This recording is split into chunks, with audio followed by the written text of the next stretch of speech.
Shalom sahabat wanita yang dikasih oleh Tuhan. Mari kita naikkan syukur kita kepada Tuhan. Terima kasih Tuhan buat kasih-Mu kepada setiap kami Tuhan.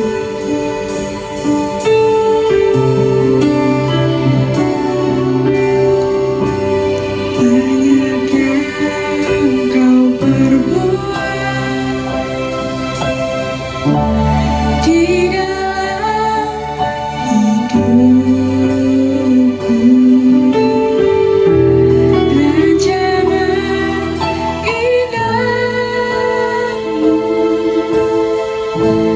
Terjadi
kasih buat kasih-Mu, buat kesempatan pada setiap kami Tuhan. Kami mau bersyukur kepadamu Tuhan, buat kasih-Mu yang luar biasa bagi setiap kami Tuhan. Sebentar kami, sahabat wanitamu di tempat ini, kami akan belajar firman-Mu Tuhan, biar firman-Mu itu dapat kami terapkan dalam kehidupan kami sehari-hari Tuhan. Terima kasih, urapi hamba-Mu yang akan menyampaikan firman-Mu Tuhan. Di dalam nama Tuhan Yesus, haleluya, amin. Shalom sahabat wanita yang dikasih Tuhan, senang sekali malam hari ini kita bisa bersama-sama datang kepada Tuhan. Kita sudah naikkan pujian kita dan malam hari ini kita akan belajar firman Tuhan. Malam hari ini kita akan belajar tentang satu perasaan, ya, merasa benar. Saya yakin setiap kita punya rasa ini. Nah, perasaan benar ini sangat merugikan karena dengan kita merasa benar maka bisa terjadi pertengkaran, ya, yang satu ngotot, dan pertengkaran ini tidak akan bisa diselesaikan karena ngotot diri benar begitu, ya. Nah, kita akan sama-sama belajar dari kitab Bilangan pasal yang ke-12. Perikop ini berjudul pemberontakan Miriam dan Harun. Ayat yang pertama saya akan bacakan. Miriam serta Harun mengatai Musa berkenaan dengan perempuan Kus yang diambilnya, sebab memang ia telah mengambil seorang perempuan Kus. Kalau kita lihat seorang pelayan, seorang hamba Tuhan hidup tidak benar, gimana reaksi kita? Nah, yang pasti kita pasti akan gerundel, ya, kita akan ngomel, oh percuma gitu, ya, nyanyi kayak di surga, tapi kenyataannya perbuatannya begini-begini. Pasti kita akan ngomel, kita akan gerundel, kita akan bersungut-sungut, bahkan kita tidak suka begitu, ya. Males dengerin orang kayak gitu, wong hidupnya tidak beres. Nah, yang dilakukan oleh Miriam dan Harun ketika dia melihat Musa mengambil perempuan Kus, padahal kan Tuhan bilang ya tidak boleh ambil suku lain, maka mereka mengatai Musa. Tahu mengatai, ya, bahasa Perancisnya ngilokno Musa. Nah, mereka berkata di ayat yang kedua, sungguhkah Tuhan berfirman dengan perantaraan Musa saja? Bukankah dengan perantaraan kita juga ia berfirman? Dan kedengaranlah hal itu kepada Tuhan. Nah, ketika mereka mengatai Musa, Tuhan dengar. Nah, apa yang dilakukan oleh Tuhan?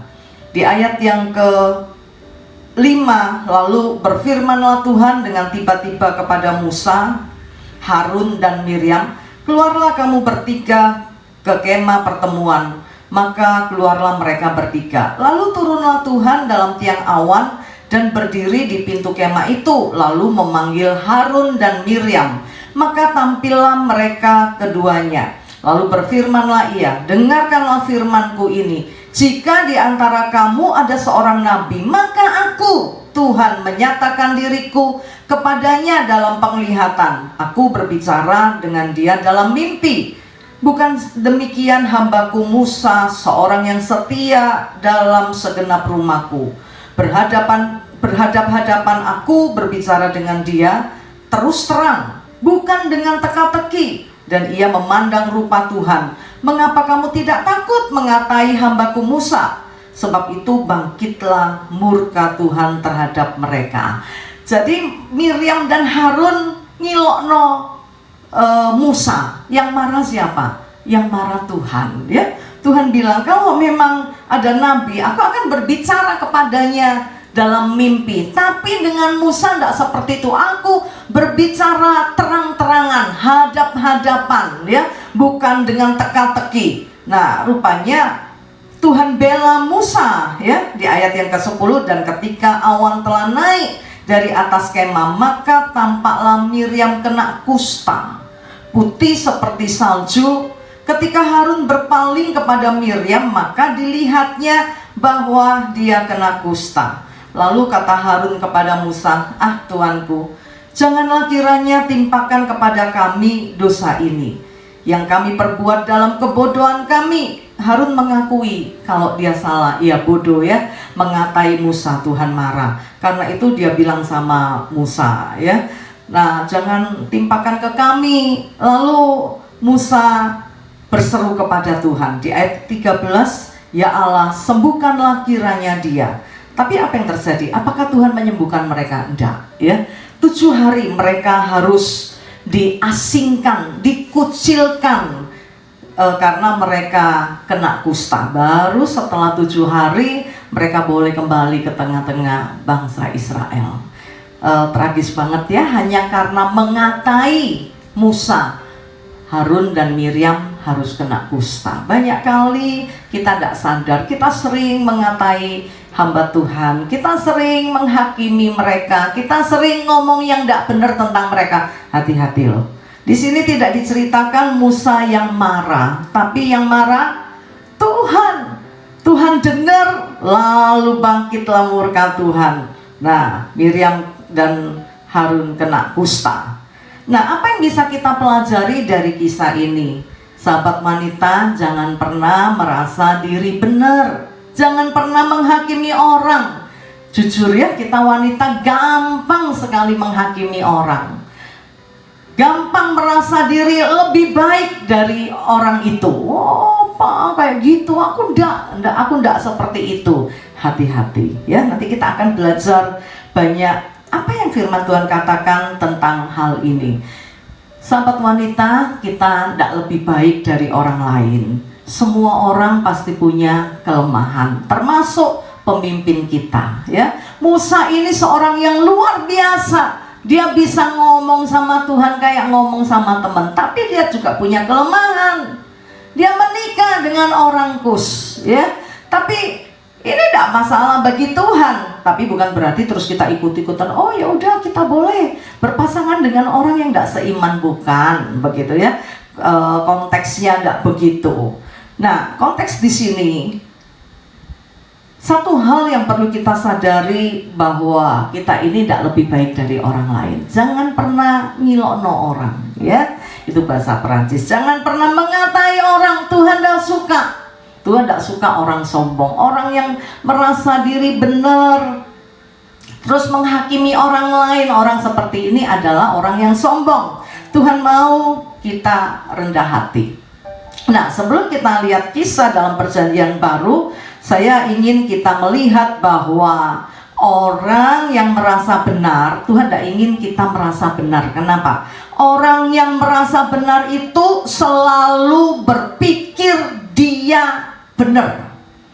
Wis dalam hal apa pokoknya aku sing bener, yang salah orang lain. Walaupun dia salah, orang yang merasa benar ini tidak pernah mengakui kesalahan. Yang pertama, selalu merasa benar, salah pun kroso bener. Yang kedua, tidak pernah ngaku salah. Nah, kalau sahabat wanita salah tapi tidak pernah ngaku, hati-hati. Berarti engkau adalah kelompok orang yang selalu merasa benar. Orang yang selalu merasa benar, yang ketiga, tidak pernah introspeksi diri, bahkan merasa benar. Dia tinggi hati, merasa diri sempurna, lebih baik dari orang lain. Dan yang keempat, orang yang selalu merasa benar itu pasti hatinya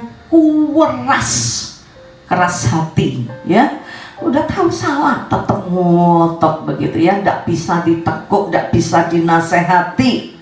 Itu orang yang merasa benar ya. Kalau dikasih nasihat, emang kamu siapa gitu ya? Saya cilik kok nasehati wong tuwek. Iya aku ngerti. Nah, ini orang yang selalu merasa benar, tidak bisa dinasehati, hatinya keras kayak batu.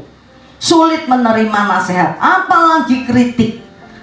Sulit menerima masukan dari orang lain. Oh, harusnya begini. Ada 7 masa kelimpahan, ada 7 masa kekurangan. Di saat kelimpahan kita mesti nabung, supaya nanti pada masa kekurangan kita tidak bingung kabeh. Wah, seru. Aku tahu. Iku Yusuf toh. Nah, itu orang yang selalu merasa benar. Orang yang selalu merasa benar. Yang keenam adalah orang yang berpikir, berkata, berbuat sekehendak hatinya. Pengen marah-marah, pengen maki-maki, pengen ngilokno orang ya ngilokno, pengen hakimi orang ya hakim. Pokoknya apa sing kepingin nih, apa yang ada di hatinya dia keluarin.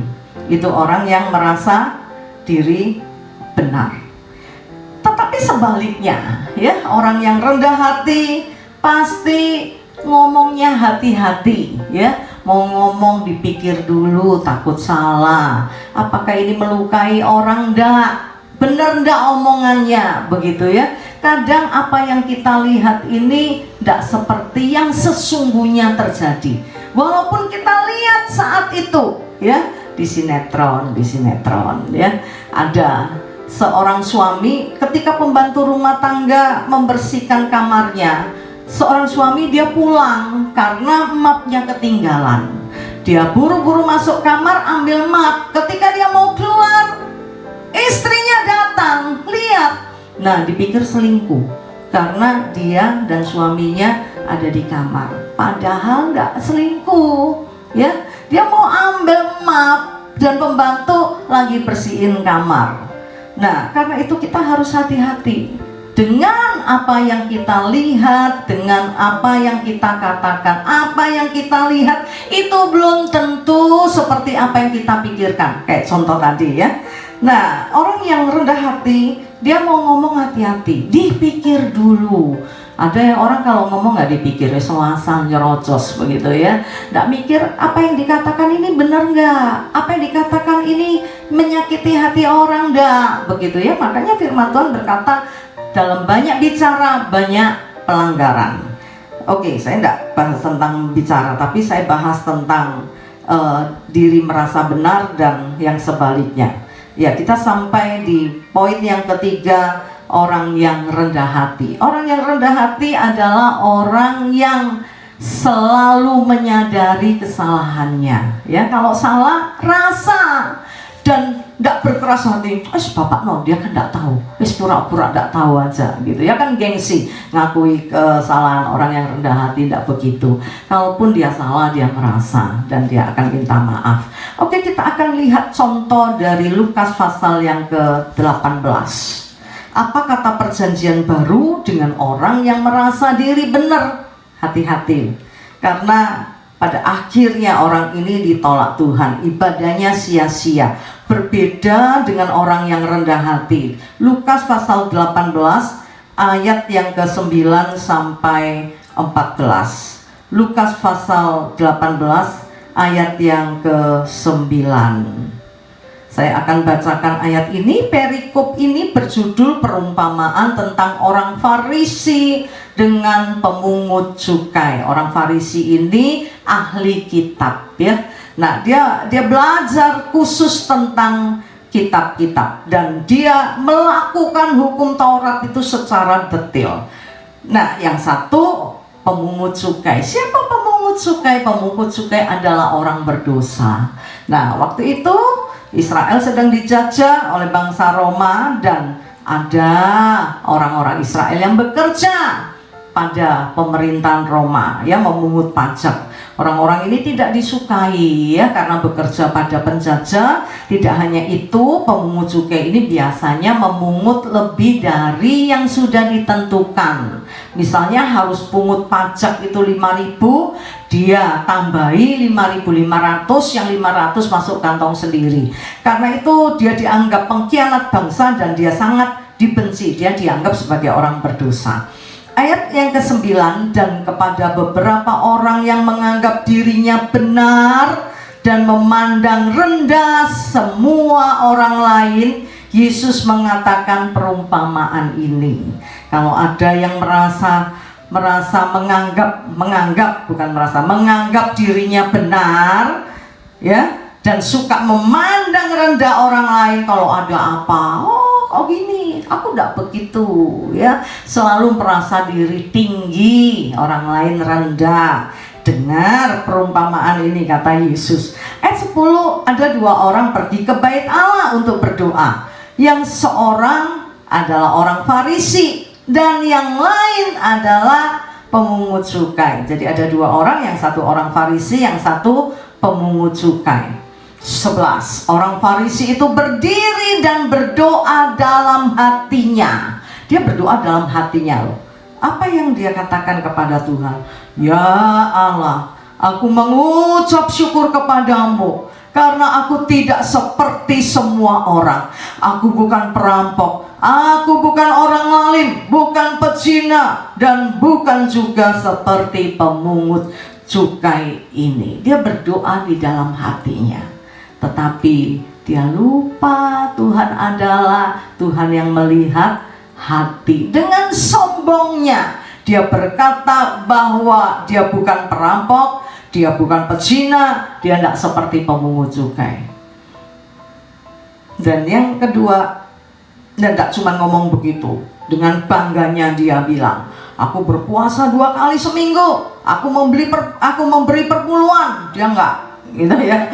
Nah, ayat 13, bagaimana dengan pemungut cukai? Tetapi pemungut cukai itu berdiri jauh-jauh, bahkan dia tidak berani menengadah ke langit, melainkan ia memukul diri dan berkata, ya Allah, kasihanilah aku orang berdosa ini. Yang satu dengan membusungkan dada berkata dia orang baik, dia bukan pezina, dia bayar per bulan. Nah, kayak itu ya, itu orang berdosa.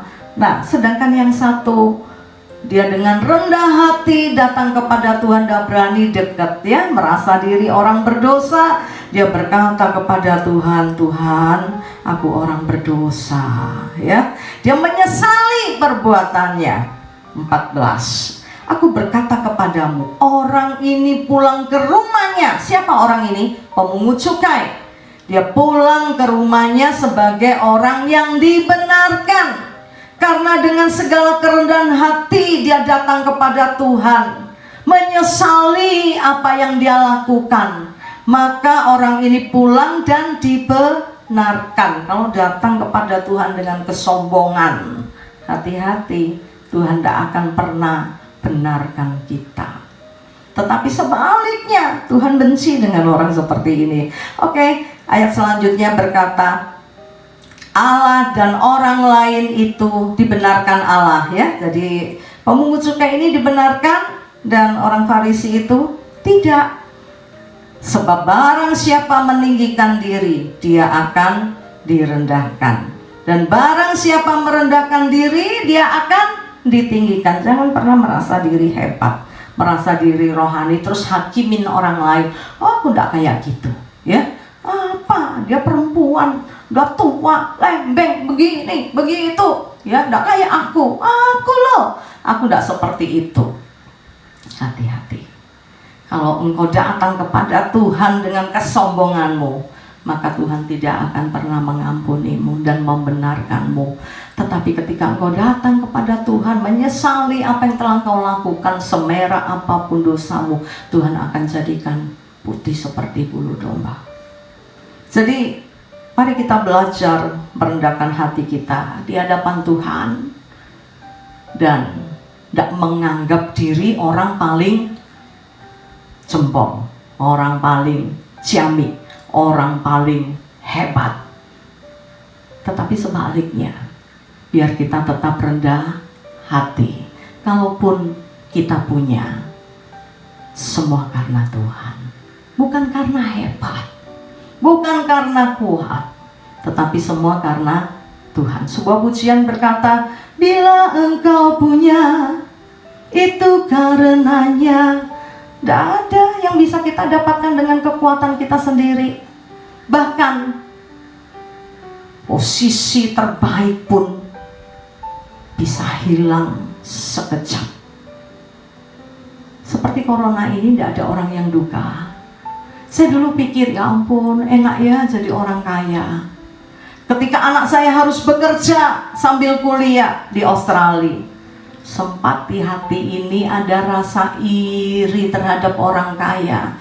Duh, anakku setengah mati rek, anakku sorong, kerja koyok kuli, untuk dia bisa hidup, untuk dia bisa sekolah, karena dia pingin mandiri. Dia menolak bantuan kami. Dia berkata pingin coba, pingin lihat Tuhan di negeri yang jauh. Tetapi apa yang terjadi? Saya ucap syukur kepada Tuhan dengan semua yang terjadi. Ketika corona ini datang, banyak anak-anak orang kaya yang pulang. Saya sampai kaget ya, ketika saya nggak ngerti ya, saya nggak tahu itu. Sampai suatu hari teman saya ngomong, lalu saya tanya anak saya, iya Tanju, iya Mi, banyak temannya Hizkia yang pulang. Loh, apa kamu pulang? Dipulangkan atau gimana? Enggak bisa bertahan. Orang tuanya bangkrut, enggak bisa sekolahin, dia enggak bisa cari duit gitu ya. Nah, anak saya tetap berdiri teguh, bukan karena dia hebat, tetapi semua karena Tuhan. Tidak ada sesuatu yang terjadi tanpa seizin Tuhan. Anak saya tinggi besar, ya. Saya pengen anak saya bisa jadi kurus, berusaha kuruskan dia. Kami orang tua berusaha bikin dia kurus. SMP kami masukkan dia di tempat gym, di selebriti ya. Kami bayar trainer cukup mahal, puluhan juta supaya anak kami kurus. Ternyata enggak kurus, ya. Udah di diet enggak kurus. Sampai akhirnya ketika dia di Australia, saya menyadari bahwa ada maksud Tuhan. Allah turut bekerja di dalam segala sesuatu mendatangkan kebaikan. Anak saya di Australia kerja jadi kuli, angkat air di sebuah supermarket terbesar di Sydney, ya. Nah, bagian itu aman, ya. Ketika terjadi PHK, di bagian-bagian yang lain banyak di PHK, anakku gak di PHK. Kalau nong iso kuat angkat banyu koyo anakku koyo hulut kan, kuwedi. Angkat banyu enteng, begitu ya, aman. Malah disayang manajernya. Waktu saya ke sana, manajernya minta ketemu makan malam. Ternyata sering ditraktir makan malam, ya. Nah, lalu dia cerita, enggak disayang kayak opo Mi. Kalau orang lain kerja di bagiannya Hizkia, paling 2-3 hari wis metu, gak kuat, amsyong. Nah, anakku dengan santainya angkat air. Allah itu baik.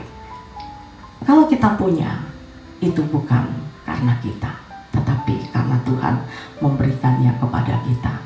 Kalau kita bisa, itu bukan karena kita hebat, tetapi itu semua adalah anugerah Tuhan. Satu ayat penutup, 1 Korintus 10 ayat yang ke-12. 1 Korintus 10 ayat yang ke-12 berkata,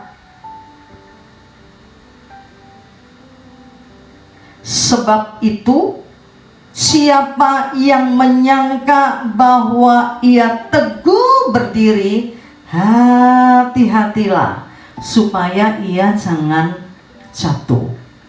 Kalau saudara merasa diri rohani, imanmu mantap, doamu tokcer, wis lihat orang berdosa, lihat orang jatuh, aku tidak mungkin seperti itu. Aku baca Alkitab puluhan pasal setiap hari. Hati-hati. Ketika engkau merasa engkau teguh berdiri, engkau akan jatuh. Tidak ada yang bisa kita banggakan di hadapan Tuhan. Bukankah semua berasal dari Tuhan? Mari kita berdoa. Tanpa Tuhan memegang tangan kita, kita tidak akan mampu. Apalagi dalam situasi yang sulit seperti ini, dalam kondisi yang tidak menentu, bahkan dalam keadaan yang buruk, tanpa Tuhan memegang tangan kita, kita akan jatuh. Sebaliknya, manusia ini punya kecenderungan apa, saudara? Sombong, merasa diri hebat, merasa diri benar, merasa diri mampu. Tapi malam hari ini mari kita datang kepada Tuhan, biar Tuhan memegang tangan kita. Haleluya. Peganglah tanganku, Roh Kudus, setiap hari.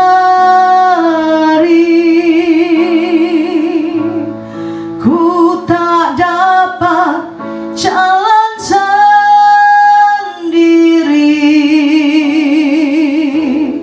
tanpa Roh-Mu.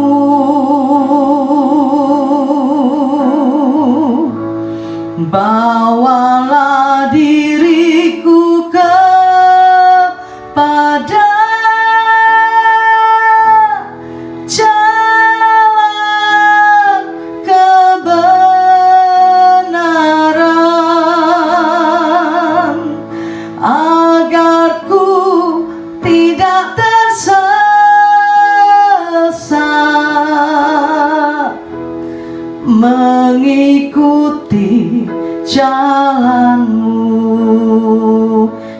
ini domba, ya.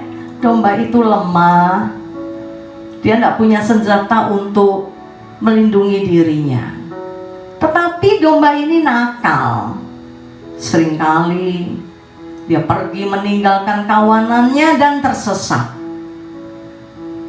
Tetapi kita bersyukur, kita punya gembala yang luar biasa, yang tidak membiarkan kita tersesat. Kalaupun hari ini Tuhan bicara seperti ini, itu karena Tuhan baik. Tuhan tidak mau kita jadi sombong. Tuhan tidak mau kita hakimi orang lain. Tuhan tidak mau kita merasa menganggap diri benar.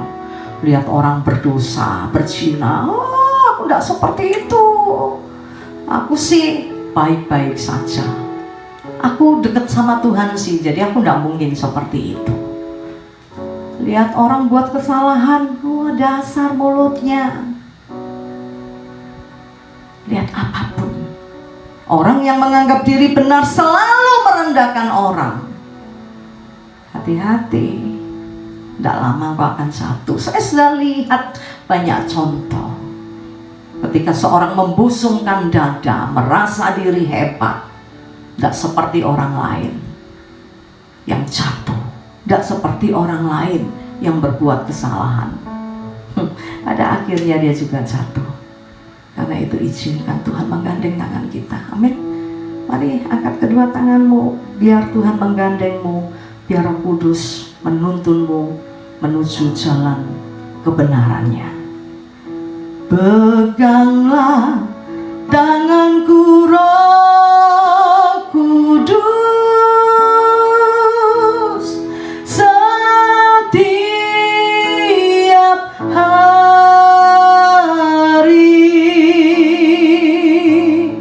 Ku tak dapat jalan sendiri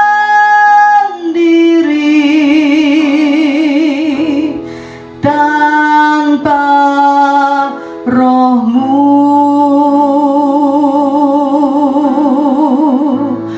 Bawalah diriku kepada jalan kebenaran,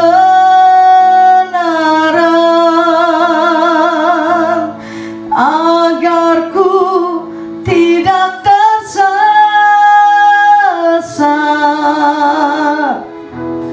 mengikuti jalan-Mu.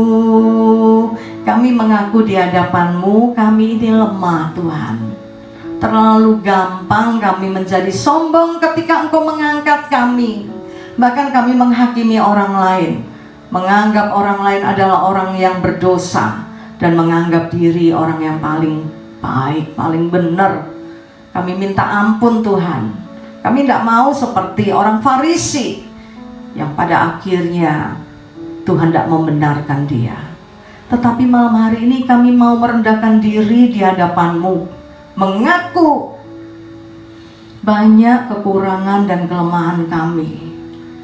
Tolong kami Tuhan, sempurnakan kami, bawa kami kepada jalan kebenaran-Mu, dan bawa kami dalam kemuliaan-Mu.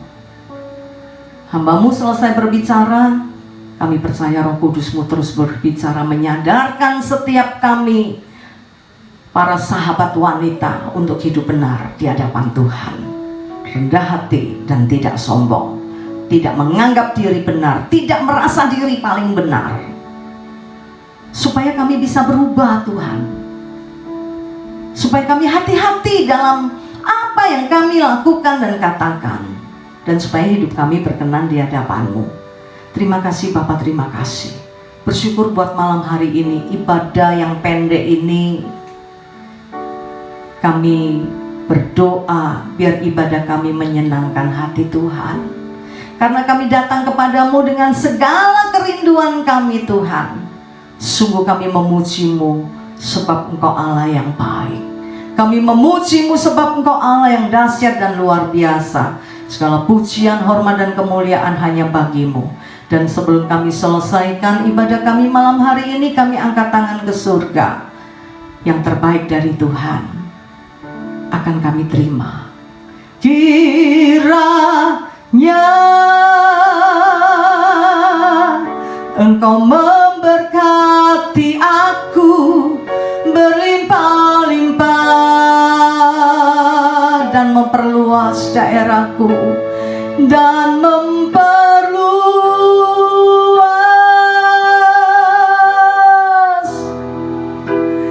daerahku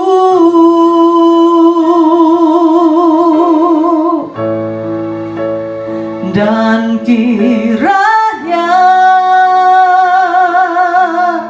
tangan-Mu menyertai aku dan melindungi aku daripada malapetaka, sehingga kesakitan tidak menimpa aku. Kami angkat tangan ke surga. Kami terima berkat rahmat dan anugerah dari Allah Bapa di dalam cinta kasih dari Putra-Mu yang terkasih Tuhan kami Yesus Kristus, dan di dalam persekutuan dengan Roh Kudus menyertai kami mulai hari ini sampai Maranatha, Tuhan datang kembali. Yang percaya diberkati Tuhan bersama-sama katakan amin. Selamat malam, Tuhan memberkati kita semua. Bagi sahabat wanita yang membutuhkan doa dan konseling, bisa menghubungi Pastor Elizabeth Low di nomor WhatsApp 0812 310 11 000.